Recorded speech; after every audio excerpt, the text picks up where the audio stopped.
ಈಗ ರಾಜ್ಯಪಾಲರ ವಿರುದ್ಧ ಹೋರಾಟಗಳನ್ನು ಮಾಡ್ತಾ ಇದೆ ಕಾಂಗ್ರೆಸ್.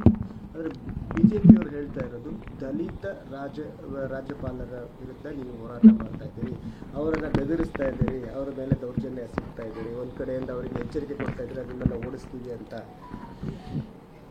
ದಲಿತ ರಾಜಕಾರಣಿಯವರು ನನಗೆ ತವರ್ ಸಿಂಗ್ ಗೆಲಾಟ್ರವರು ಭಾಳ ಹತ್ತಿರದಿಂದ ನಾನು ಬಲ್ಲವನು. ಇಬ್ಬರು ಒಟ್ಟಿಗೆ ರಾಜ್ಯಸಭಾದಲ್ಲಿದ್ದವರು.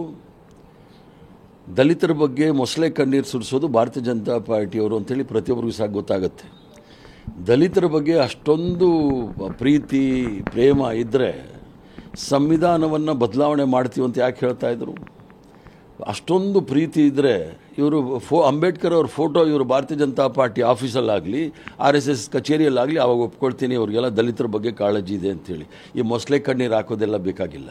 ಸರ್, ಈಗ ಬಿಜೆಪಿಯವರು ಅವರು ರಾಜ್ಯದಲ್ಲಿ ಗಲಭೆ ಸೃಷ್ಟಿಸಿ ಈ ವಿಚಾರವನ್ನು ಡೈವರ್ಟ್ ಮಾಡಬೇಕು ಅಂತ ಪ್ಲಾನ್ ಮಾಡಿದ್ರು ಅಂತ ಹೇಳಿ. ಯಾವ ಗಲಭೆನೂ ಪ್ರತಿಭಟನೆ ಪ್ರಜಾಪ್ರಭುತ್ವದಲ್ಲಿ ಪ್ರತಿಭಟನೆ ಮಾಡ್ತಕ್ಕಂಥದ್ದು ಎಲ್ಲ ರಾಜಕೀಯ ಪಕ್ಷದ ಹಕ್ಕು, ಎಲ್ಲ ನಾಗರಿಕರ ಹಕ್ಕು.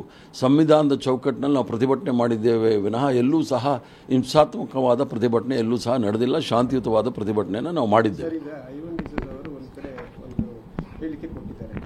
ಏನಂತ ಹೇಳಿದ್ರೆ, ರಾಜ್ಯಪಾಲ ಈಗ ಬಾಂಗ್ಲಾದೇಶದಲ್ಲಿ ಅವರ ಪ್ರಧಾನಿಯನ್ನು ಯಾವ ರೀತಿ ಓಡಿಸಿದ್ರು ಅದೇ ರೀತಿ ರಾಜ್ಯಪಾಲರನ್ನು ಓಡಿಸ್ತೀವಿ, ಮತ್ತು ಅವರ ರಾಜ್ಯಪಾಲರ ಕಚೇರಿ ಯಾವ ರೀತಿ ಬಾಂಗ್ಲಾದಲ್ಲಿ ಯಾವ ರೀತಿ ಅದೇ ಥರ ಕಚೇರಿ ಪರಿಸ್ಥಿತಿ ಇಲ್ಲಿಯ ರಾಜ್ಯಪಾಲರಿಗೂ ಆಗುತ್ತೆ ಅನ್ನೋದು ನೋಡಿ. ಸರಿಯಲ್ಲ. ಬಾಂಗ್ಲಾದೇಶ ಮತ್ತು ಇಂಡಿಯಾ ದೇಶನ ಒಂದು ಮಾಡೋದು ಬೇಡ.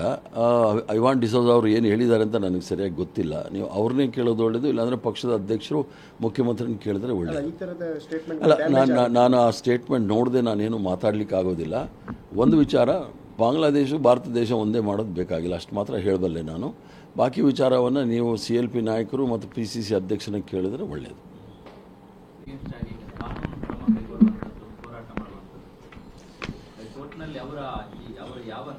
ನೋಡಿ,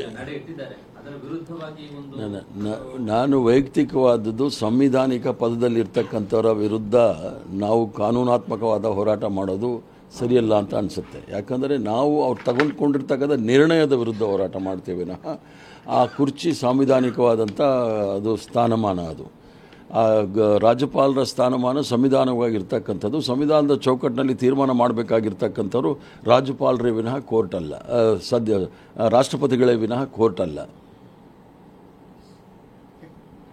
ಧನ್ಯವಾದಗಳು.